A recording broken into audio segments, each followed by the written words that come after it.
Hi welcome to Kanmane YouTube channel. Welcome back to my YouTube channel. ಎಲ್ಲರೂ ಹೇಗಿದ್ದೀರಾ? ನಾನಂತೂ ತುಂಬ ಚೆನ್ನಾಗಿದ್ದೀನಿ, ನೀವು ಕೂಡ ತುಂಬ ಚೆನ್ನಾಗಿದ್ದೀರಿ ಅಂತ ಭಾವಿಸ್ತೀನಿ. ನನ್ನ ವಿಡಿಯೋಸ್ ನಿಮಗೆ ಇಷ್ಟ ಆಗ್ತಿದ್ರೆ ಲೈಕ್ ಮಾಡಿ, ಶೇರ್ ಮಾಡಿ, ಕಮೆಂಟ್ ಮಾಡಿ, ಹಾಗೆ ಸಬ್ಸ್ಕ್ರೈಬ್ ಮಾಡಿ. ಇವತ್ತು ನನ್ನ ತಮ್ಮ ಕುಷ್ಕ ಮಾಡ್ತಿದ್ದಾರೆ ಮನೆಯಲ್ಲಿ, ಹೋಮ್ ಮೇಡ್ ಕುಷ್ಕ. ನೋಡೋಣ ಹೇಗೆ ಬರುತ್ತೆ ಟೇಸ್ಟ್ ಅಂತ. ಅವನಿಗೂ ಏನು ಮಾಡೋಕ್ಕೆ ಬರಲ್ಲ, ಯೂಟ್ಯೂಬಿಂದ ನೋಡಿಕೊಂಡು ಮಾಡ್ತಿದ್ದಾನೆ. ನೋಡೋಣ ಹೇಗೆ ಮಾಡ್ತಾನೆ ಅಂತ. ಇವತ್ತು ಬನ್ನಿ ನೋಡೋಣ. ನಮ್ಮಮ್ಮ ಹೆಲ್ಪ್ ಮಾಡ್ತಿದ್ದಾರೆ, ನಾನು ವಿಡಿಯೋ ಮಾಡ್ತಿದ್ದೀನಿ, ನನ್ನ ತಮ್ಮ ಕುಕ್ ಮಾಡ್ತಿದ್ದಾನೆ.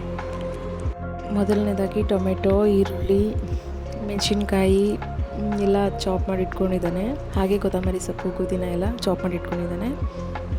ಇದಕ್ಕೆ ಏನೇನು ಬೇಕು ಇಂಗ್ರೀಡಿಯೆಂಟ್ಸ್ ಎಲ್ಲ ನೋಡಿ ಇದೆ. ಏನೇನು ಮಾಡ್ತಾನೋ ನನಗಂತೂ ಗೊತ್ತಿಲ್ಲ, ಒಟ್ಟು ಮೈವ ಮಾಡ್ತಾನೆ. ನೋಡೋಣ ಹೇಗೆ ಬರುತ್ತೆ ಟೇಸ್ಟ್ ಅಂತೇಳಿ. ಮೊದಲನೇದಾಗಿ ಸ್ಟವ್ ಹಚ್ಕೊಂಡು ಒಂದು ಬಾಂಡೆ ಇಟ್ಕೊಂಡು ಅದಕ್ಕೆ ಸ್ವಲ್ಪ ಎಣ್ಣೆ ಬಿಸಿ ಆದಮೇಲೆ ಕಟ್ ಮಾಡಿ ಇಟ್ಕೊಂಡಿರೋಂಥ ಈರುಳ್ಳಿ ಹಾಕಿ ಚೆನ್ನಾಗಿ ಫ್ರೈ ಮಾಡ್ಕೊಳ್ಬೇಕು. ಸ್ವಲ್ಪ ಮಾತ್ರ ಹಾಕೋಬೇಕು ಈರುಳ್ಳಿ, ಸ್ವಲ್ಪ ಒಗ್ಗರಣೆಗೆ ಇಡ್ತಿರಬೇಕು. ಇದು ನಾವು ಮಸಾಲೆಗೆ ರುಬ್ಕೊಳೋದಕ್ಕೆ ಫ್ರೈ ಮಾಡ್ತಾ ಇರೋದು. ಈರುಳ್ಳಿ ಸ್ವಲ್ಪ ಕಲರ್ ಚೇಂಜ್ ಆದಮೇಲೆ ಬೆಳಗ್ಗೆ ಮೆಣಸಿನ್ಕಾಯಿನ 4 ಹಾಕಬೇಕು. ಆಮೇಲಿಂದ ಕಟ್ ಮಾಡಿ ಇಟ್ಕೊಂಡಿರೋ ಅಷ್ಟು ಟೊಮೆಟೊನ ಹಾಕಿ ಚೆನ್ನಾಗಿ ಸ್ಮ್ಯಾಶ್ ಆಗೋವರೆಗೂ ಫ್ರೈ ಮಾಡಬೇಕು. ಫುಲ್ಲು ಮೆತ್ತಗಾಗಬೇಕು, ಅದ್ರ ಹತ್ರ ಸಾಫ್ಟಾಗಿ ಫ್ರೈ ಮಾಡಿದ ನಂತರ ಕೊತ್ತಂಬರಿ ಸೊಪ್ಪು ಹಾಕಿ ಹಾಗೆ ಅದ್ರ ಜೊತೆಗೇ ಫ್ರೈ ಮಾಡ್ತಾ ಹೋಗಬೇಕು.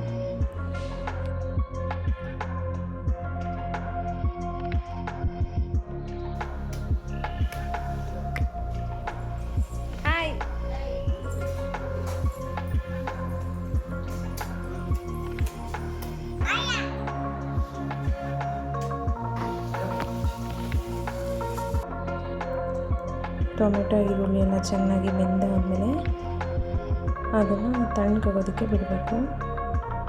ತಣ್ಣಗಾದಮೇಲೆ ಅದನ್ನು ಒಂದು ಮಿಕ್ಸರ್ ಜಾರ್ಗೆ ಹಾಕ್ಕೊಂಡು ಅದಕ್ಕೆ ಉಳಿದಿರುವಂಥ ಪುದೀನ, ಕೊತ್ತಂಬರಿನ ಅದಕ್ಕೆ ಹಾಕ್ಕೊಂಡು ಪೇಸ್ಟ್ ಮಾಡ್ಕೋಬೇಕು.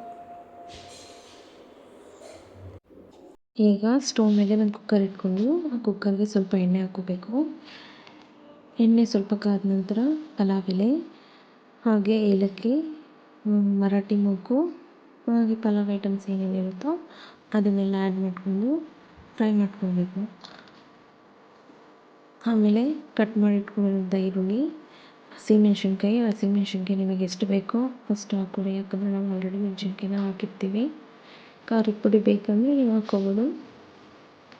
ಇದೆಲ್ಲ ಹಾಕಿದ ನಂತರ ಸ್ವಲ್ಪ ಕಲರ್ ಚೇಂಜ್ ಆಗೋವರೆಗೂ ಹುರ್ಕೋಬೇಕು. ಆಮೇಲೆ ಸ್ವಲ್ಪ ಕೊತ್ತಂಬರಿ ಸೊಪ್ಪನ್ನ ಆ್ಯಡ್ ಮಾಡಿಕೊಂಡು ಹೀಗೆ ಫ್ರೈ ಮಾಡಬೇಕು.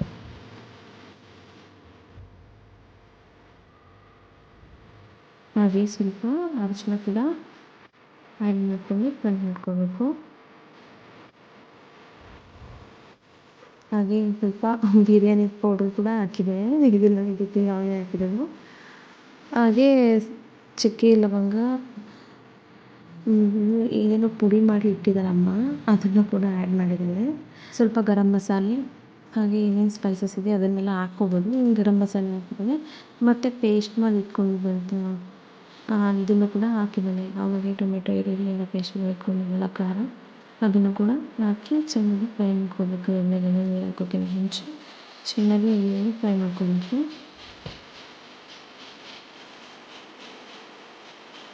ಫ್ರೈ ಮಾಡ್ಕೊಂಡಾದ್ಮೇಲೆ ಅಲ್ಲಿ ಎಷ್ಟು ಅಕ್ಕಿ ಇಡ್ತೀರೋ ಅದ್ರ ಡಬಲಷ್ಟು ನೀರನ್ನ ಹಾಕ್ಕೊಂಡು ಸಾಲ್ಟ್ ಹಾಕ್ಕೊಂಡು ಮತ್ತು ಪುದೀನ ಕೊತ್ತಂಬರಿ ಕೂಡ ಲಾಸ್ಟಲ್ಲಿ ಆ್ಯಡ್ ಮಾಡ್ಕೊಬೋದು.